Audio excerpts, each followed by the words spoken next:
Videos देखने के लिए सब्सक्राइब करें जनसत्ता.com, बेल आइकन दबाकर पाएं लेटेस्ट नोटिफिकेशंस।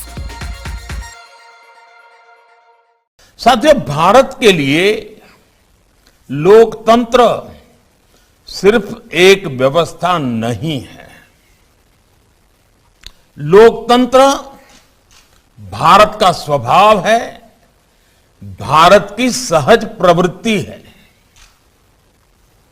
आपकी ये यात्रा इसलिए भी और विशेष हो गई है क्योंकि इस समय भारत अपनी आजादी के 75 साल का पर्व मना रहा है, अमृत महोत्सव मना रहा है।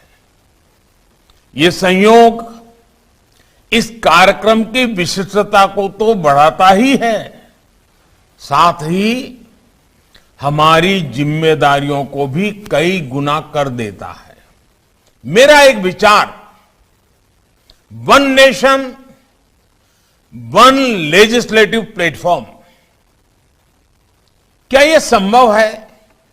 एक ऐसा डिजिटल प्लेटफॉर्म, एक ऐसा पोर्टल जो न केवल हमारी संसदीय व्यवस्था को जरूरी टेक्नोलॉजिकल बूस्ट दे, बल्कि देश की सभी लोकतांत्रिक इकाइयों को जोड़ने का भी काम करें।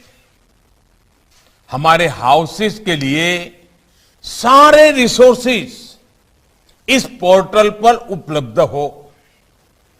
सेंट्रल और स्टेट लेजिस्लेचर पेपरलेस मोड में काम करें। लोकसभा के माननीय अध्यक्ष और राज्यसभा के उपसभापति महोदय के नेतृत्व में आप प्रिसाइडिंग ऑफिसर्स इस व्यवस्था को आगे बढ़ा सकते हैं। हमारे संसद और सभी विधानमंडलों की लाइब्रेरीज को भी डिजिटाइज करने और ऑनलाइन अवेलेबल कराने के लिए चल रहे कार्यों में भी तेजी लानी होगी। साथियों, आजादी के इस अमृत काल में हम तेजी से आजादी के 100 साल की तरफ बढ़ रहे हैं। आपकी 75 वर्षों की यात्रा इस बात की साक्षी है कि समय कितनी तेजी से बदलता है। अगले 25 वर्ष भारत के लिए बहुत महत्वपूर्ण है। 25 साल के बाद हम आजादी के 100 साल मनाने वाले हैं और इसलिए यह अमृत काल 25 साल का बहुत महत्वपूर्ण है। क्या इसमें हम एक मंत्र पूरी मजबूती के साथ, पूरे समर्पण के साथ, पूरी जिम्मेदारी के साथ एक मंत्र को चरितार्थ कर सकते हैं क्या? मेरी दृष्टि से वो मंत्र है कर्तव्य। कर्तव्य, कर्तव्य, कर्तव्य ही कर्तव्य। सदन में भी कर्तव्य की बात, सदन से संदेश भी कर्तव्य का ही हो। सदस्यों की वाणी में भी कर्तव्य की महक हो, उनके वर्तन में भी कर्तव्य की परिपाटी हो, परंपरा हो।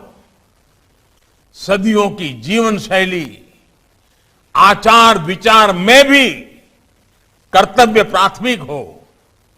सदस्यों के मंथन में, वाद विवाद में, संवाद में, समाधान में, हर बात में कर्तव्य सर्वोपरि हो। हर तरफ सिर्फ कर्तव्य की बात हो, कर्तव्य का बोध हो। अगले 25 साल की हमारी कार्यशैली के हर पहलू में कर्तव्य को ही सर्वोच्च प्राथमिकता दी जाए।